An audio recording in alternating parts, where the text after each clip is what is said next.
see.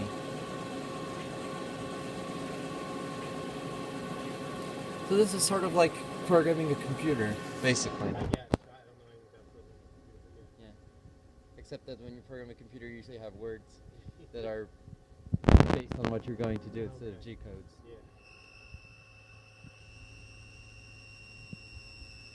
The whole purpose of G codes is to make it standardized between machine Yeah, right, yeah. manufacturers.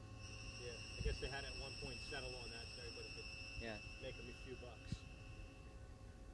The NLM CNC has a sort of proprietary G code, so yeah. They can see it going around. It's done? It's ready? Already done? Done. Okay, so it needed how many passes? Like 2 or 3?